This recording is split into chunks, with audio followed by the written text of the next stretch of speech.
नमस्कार, देश विदेश के इस खास शो में आपका बहुत बहुत स्वागत है। मैं हूं आपके साथ जया कौशिक।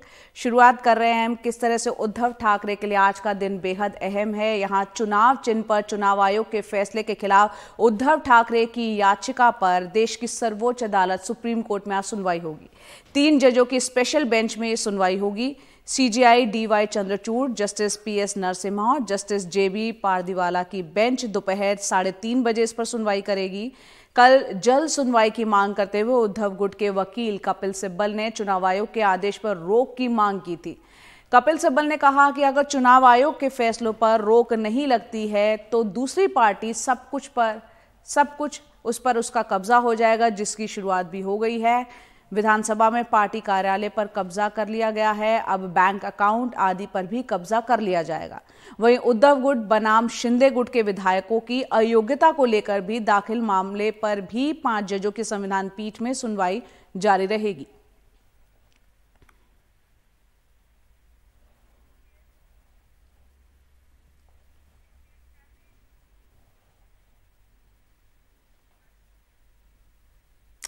इससे पहले कल हमने देखा कि शिवसेना की राष्ट्रीय कार्यकारिणी की बैठक हुई। एकनाथ शिंदे को शिवसेना का मुख्य नेता बनाया गया और इसके अलावा और भी कई प्रस्ताव इस बैठक में पास हुए, जैसे कि वीर सावरकर को भारत रत्न मिले और मराठी भाषा को अभिजात भाषा का दर्जा मिलना चाहिए। और इस पर ज्यादा जानकारी दे रहे हैं हमारे सहयोगी सोहित मिश्रा। आज जो राष्ट्रीय कार्यकारिणी हुई है वो मुख्य नेता शिवसेना के एकनाथ जी शिंदे साहब के अध्यक्षता के अंदर हो गई है। उसमें स्वातंत्र्य वीर विदा सावरकर उनको भारत रत्न मिलना चाहिए, मरणोत्तर भारत रत्न मिलना चाहिए। जो यहाँ के निवडणूक आयोग ने जो कुछ नियमावली दी है उसको सामने रख के ही काम करना चाहिए। जो संकल्प वंदनीय बाला साहब ठाकरे जी का था वो आगे लेके जाना, जिसके लिए हमने उठाव किया था वो ध्यान में रख के आगे काम करना, ये मार्गदर्शन मुख्य नेता शिवसेना के एकनाथ जी शिंदे साहब ने सब राष्ट्रीय कार्यकारिणी को किया है। शुक्रवार को चुनाव आयोग की ओर से एकनाथ शिंदे और उनके गुट को जिस तरह से शिवसेना का नाम और चुनाव चिन्ह दिया गया, उसके बाद मंगलवार के दिन राष्ट्रीय कार्यकारिणी की बैठक बुलाई गई। अब इसमें कई सारे अहम फैसले लिए गए हैं जिसका शायद आगे जाकर प्रभाव शिवसेना पार्टी पर पड़ सकता है। मसलन के तौर पर एकनाथ शिंदे को शिवसेना का मुख्य नेता बनाया गया। इसका यह मतलब होता है कि अब जो भी फैसले लिए जाएंगे वो एकनाथ शिंदे की ओर से लिए जाएंगे। पहले जब शिवसेना उद्धव ठाकरे चला रहे थे वो शिवसेना के पक्ष प्रमुख थे। हालांकि इस जो पद है उसे लेकर कई विवाद उठा था। ये कहा गया था कि किस तरह से संविधान में अमेंडमेंट्स किए गए, बदलाव किए गए। चुनाव आयोग ने भी इस पर सवाल उठाए, जिसके बाद अब एकनाथ शिंदे को शिवसेना का मुख्य नेता माना गया। एक प्रस्ताव पास किया गया वो उसमें यह कहा गया है कि जो सावरकर हैं उसे भारत रत्न दिया जाना चाहिए। अब ये एक ऐसा मुद्दा है जिसे लेकर लगातार संजय राउत हो या फिर उद्धव ठाकरे हो वो बीजेपी को घेरते नजर आए हैं। लेकिन अब क्योंकि एकनाथ शिंदे की गुट, जिसे अब शिवसेना कहा जाता है, उनकी ओर से इसका प्रस्ताव पास किया गया है, तो एक तरीके से काउंटर आर्ग्यूमेंट उनकी ओर से इसे लेकर किया जाएगा। मराठी भाषा को अभिजात भाषा करने का दर्जा देने का भी बात यहाँ पर की गई है। स्थानीय भूमिपुत्रों को 80% नौकरी में स्थान देने की बात की गई है। ऐसे कई सारे मुद्दे हैं जिसे लेकर इस प्रस्ताव को पारित किया गया है। अब ये देखना अहम होगा कि ये आगे किस तरह से जाता है, क्योंकि बुधवार शाम 3:30 बजे सुप्रीम कोर्ट में सुनवाई है। उद्धव ठाकरे और उनके गुट ने कहा है कि जिस तरह से चुनाव आयोग ने फैसला दिया है वो सही नहीं है, वो जल्दबाजी है। वो एक ऐसे समय में दिया गया है जब सुप्रीम कोर्ट ये तय कर रही है कि जो 16 विधायक हैं जिसमें एकनाथ शिंदे खुद शामिल हैं वो अयोग्य हैं या नहीं। तो ऐसे में चुनाव आयोग के फैसले पर रोक लगना चाहिए। अब इसे लेकर सुप्रीम कोर्ट बुधवार को अपना फैसला सुनाएगी। मंगलवार को क्योंकि फैसला नहीं हुआ इसलिए यहाँ पर राष्ट्रीय कार्यकारिणी की बैठक की गई है। अब इसके जो जानकारी है वो चुनाव आयोग को भी दिए जाएंगे। तो चुनाव आयोग के पास अब ये जानकारी होगी कि जो शिवसेना के मुख्य नेता हैं वो एकनाथ शिंदे हैं। साथ ही साथ मंगलवार के दिन हमने देखा कि किस तरह से चाहे वो महाराष्ट्र विधानसभा में जो शिवसेना का दफ्तर है या फिर अब लोकसभा में जो शिवसेना का दफ्तर है वो भी एकनाथ शिंदे और उनके विधायकों और सांसदों को दिया गया है। तो मंगलवार का दिन एकनाथ शिंदे और उनके विधायकों के लिए काफी महत्वपूर्ण रहा है। लेकिन बुधवार के दिन जब सुप्रीम कोर्ट में इस पर सुनवाई होती है तब क्या कुछ होता है, उसके बाद ही शिवसेना का आगे का भविष्य तय होगा। मुंबई से कैमरा पर्सन प्रवीण जिरोहित के साथ सोहित मिश्रा, एनडीटीवी इंडिया। और वहीं उद्धव ठाकरे गुट की मुसीबत लगातार बढ़ती दिख रही है। पहले पार्टी का नाम और चुनाव चिन्ह गया, फिर विधानसभा में पार्टी का कार्यालय भी चला गया। अब बीएमसी हेड ऑफिस में पार्टी कार्यालय पर एकनाथ शिंदे गुट कब्जा जमाने की कोशिश में है, तो सेना भवन को लेकर भी एक विवाद खड़ा हो गया है। यहां पर लीगल फर्म ने यशास लीगल फर्म ने चैरिटी कमिश्नर के पास लिखित शिकायत की है कि सेना भवन अगर शिवाई ट्रस्ट का है तो उसका इस्तेमाल राजनीतिक तौर पर कैसे हो रहा है।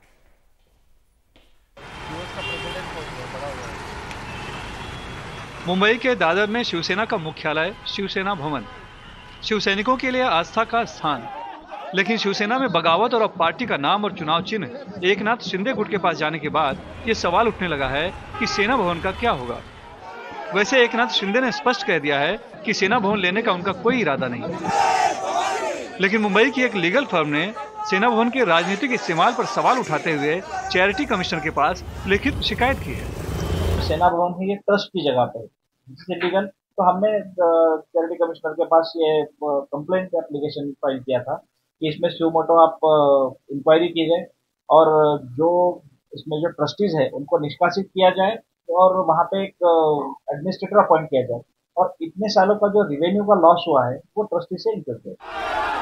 लेकिन सेना भवन को मंदिर मानने वाले शिवसैनिक और आमजनों का दावा है कि नाम और चुनाव चिन्ह भले चला गया, लेकिन सेना भवन उद्धव ठाकरे का ही रहेगा। सेना भवन तो हमारे पास ही रहेगा, जो बाला साहब ठाकरे का है ना ओरिजिनल उनके पास ही रहेगा। जाना नहीं जाना उधर देख रहे आप, उधर किसी का लोगो नहीं है, महाराज है और महाराज ही रहेगा और सेना भवन ही रहेगा। नहीं वैसा नहीं जा सकते हैं कि ट्रस्ट एक्ट के अनुसार, महाराष्ट्र पब्लिक ट्रस्ट एक्ट के अनुसार कि किसकी प्रॉपर्टी है वैसा कोई नहीं ले सकता है। शिवसेना के लीगल सेल के प्रमुख वकील धर्म मिश्रा का दावा है कि सेना भवन में पार्टी के जरिए जनहित का ही काम होता है, इसलिए शिकायत में दम नहीं है।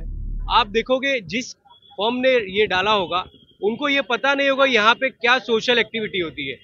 यहाँ पे बच्चों को बैंकिंग की एजुकेशन कराई जाती है। IAS एकेडमी करके जो एक संस्था है शिवसेना की, उसकी एक्टिविटी यहाँ पे बच्चों को UPSC की तैयारी कराई जाती है। जो शिवाय ट्रस्ट में जो उनके बायलॉज है, जो उनका बेसिक चीजों पे उनका ट्रस्ट बनाया गया है लोगों के हित के लिए, वो सारी एक्टिविटी होती है। अगर संख्या बल से देखा जाए तो शिवसेना उद्धव ठाकरे गुट के पास ही रहेगा, लेकिन एक आशंका बनी हुई है कि जिस तरह से नाम गया, चुनाव चिन्ह चला गया, विधान भवन में भी कार्यालय गया, आज लोकसभा में भी जो कार्यालय है वो एकनाथ शिंदे गुट के पास चला गया, तो कहीं इस पर भी एकनाथ शिंदे गुट कब्जा न करे, इसी आशंका को देखते हुए हम देख रहे हैं कि यहाँ पर आते हैं, बैठते हैं और एक तरह से हम कह सकते हैं कि भले ये खुलकर न कहें, लेकिन एक तरह से पहरेदारी चल रही है अपना कार्यालय बचाने के लिए। मुंबई से कैमरामैन अशोक महाड़ी के साथ सुनील सिंह, NDTV इंडिया के लिए। और बात करते हैं जम्मू कश्मीर की, जहां कई इलाकों में मकानों में दरारें दिख रही हैं। लोग इतने डरे हुए हैं कि अपने घरों को छोड़कर यहां पर भाग रहे हैं। देखते हैं नजीर मसूदी की रिपोर्ट। रामबन जिले के इस गांव के मकानों में एक एक कर दरारें दिख रही हैं। बीते 4 दिन से गांव डूब रहा है। अब तक 16 परिवार डर के मारे अपने घर छोड़कर दुक्सर गांव में पलायन कर गए हैं। अधिकारियों के मुताबिक जमीन धंसने की वजहें समझने के लिए भूवैज्ञानिक जानकारों की एक टीम पहुंच रही है। आज या कल अर्ली मॉर्निंग में हमारी जो है जियोलॉजिकल जो टीम है, ईदर फ्रॉम IIT जम्मू और from geological and mining department आएगी। इन द मीन टाइम मैंने रेलवेज वालों को भी लिखा है, because they have also the requisite expertise.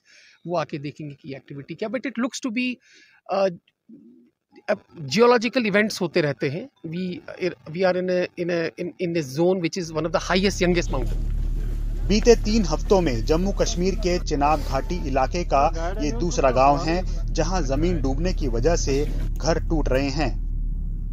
हम बहुत गरीब लोग। माना जा रहा है कि इसकी वजह पहाड़ों में सुरंग, सड़क और रेल को लेकर चल रहा विराट निर्माण कार्य है। गांदरबल जिले में 2 दर्जन से ज्यादा मकानों और दुकानों को गुंड इलाके में आए एक भूस्खलन से नुकसान पहुंचा। स्थानीय लोगों का आरोप है कि बहुत ज्यादा निर्माण कार्य और खुदाई की वजह से पहाड़ों की मिट्टी ढीली पड़ी है और इसकी वजह से भूस्खलन की घटनाएं बढ़ी हैं।